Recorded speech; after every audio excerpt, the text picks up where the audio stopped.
Can you mention someone back in a close friend story on Instagram? So let's get started. No, Instagram does not allow direct mentions tagging in close friend stories that function like public story mentions. However, there is a workaround to respond or give a shout out when someone adds you to their close friends.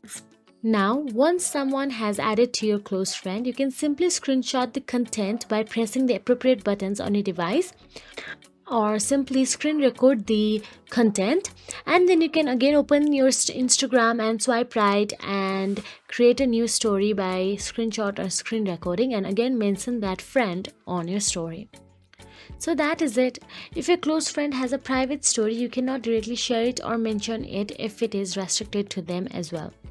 So you can just mention them, but they cannot use your content. So using this workaround like screenshot and screen recording will be better. If you found this video helpful, please like, share and subscribe, and thank you so much for watching.